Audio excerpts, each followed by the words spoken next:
Welcome to Time News Studios.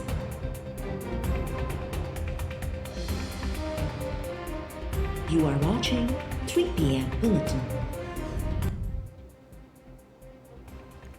मुल्क में dollar जी ऊंची उॾाम जारी। इंटरबैंक में डॉलर जो मुल्ह ॿीहर मुल्की तारीख़ जी बुलंद तरीन सतह ते पहुची वियो। डॉलर वधीक 5 रुपया 80 पैसा महांगो थियण बाद 221 रुपयनि जो थी वियो।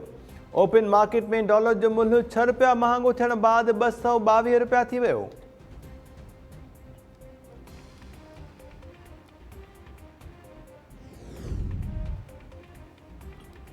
आए ॾींहुं करंसी लोडन में आहे। डॉलर जो मुल्ह वधी रहियो आहे। मुल्की मईशत ख़राब आहे। सभिनी खे मुल्क लाइ कमु करणो पवंदो। सुप्रीम कोर्ट जा नैब तरमीमुनि ख़िलाफ़ दरख़्वास्त ते ॿुधणीअ दौरान रिमार्क्स। शाह महमूद कुरैशी खे रोस्टम ते घुराइण बाद चीफ जस्टिस चयो त हसास मामलनि ते कानून साज़ीअ दौरान पार्लियामेंट में पीटीआई छो न हुई। पोइ चयो था कानून ख़िलाफ़ कानून ठहियो आहे। पीटीआई खे पार्लियामेंट जे इजलास में शिरकत करणु घुरिजे। तव्हां वटि माण्हुनि जो एतमाद आहे। मुल्क क़ौम ऐं आइन जे बारे में सोचो। पार्लियामेंट जी जाइ केरु नथो वठी सघे। नैब तरमीमुनि ते बहस पार्लियामेंट बदिरां अदालत में छो थिए। मुंहिंजी ज़ाती राय आहे त मामिलो वापसि पार्लियामेंट में वेंदो। हिन कानून ते स्टे नथो ॾेई सघिजे।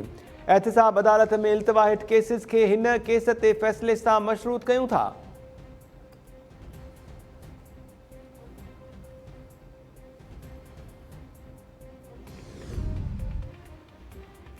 करंसी मार्केट में इंतहाई ख़तरनाक सूरत हाल पैदा थी रही आहे। इम्पोर्टेड सरकार जो हर कलाक मुल्क ते बार बणिजी रहियो आहे। वक़्त सिर फ़ैसिला न कया विया त अज़ालो न थियण जोॻो नुक़सानु थींदो।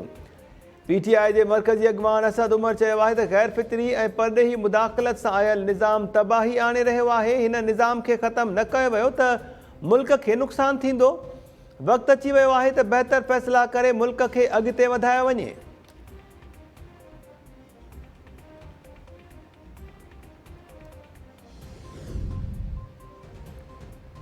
चाहियूं त सुभाणे ई शहबाज़ हुकूमत केराए सघूं था। हुकूमत जा 5 एमएनएज़ असां सां राब्ते में आहिनि।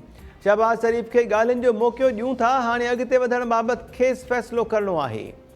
पीटीआई अॻवान फवाद चौधरी चयो आहे त शहबाज़ शरीफ़ पहिरीं चूंडुनि जी तारीख़ जे बाद में ऑप्शन्स ॾिठा वेंदा त कीअं अॻिते वधी सघिजे थो। असां डायलॉग लाइ तयारु आहियूं। चीफ इलेक्शन कमिश्नर वटि कुझु ॾींहं आहिनि। खेसि फ़ैसिलो करणो आहे त पाण वेंदो या असां खेसि घर भेड़ो कयूं। 22 जुलाई ते पंजाब में पीटीआई जी हुकूमत हूंदी। 23 जुलाई ते राणा सनाउल्लाह ऐं अता तारड़ जी पंजाब में दाख़िला ते पाबंदी लॻाई वेंदी। पीटीआई सां गॾु नून लीग ऐं पीपल्स पार्टी जे फंडिंग केसिस ते बि फ़ैसिलो अचणु घुरिजे।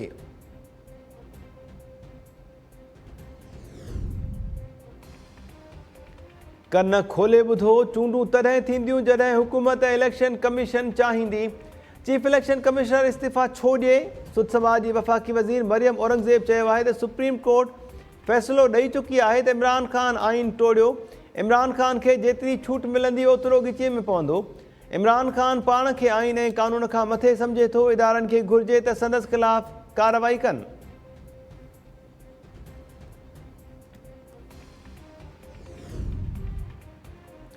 इलेक्शन कमीशन खां पीटीआई ख़िलाफ़ परॾेही फंडिंग केस ते फ़ैसिलो जल्द ॿुधाइण जो मुतालबो।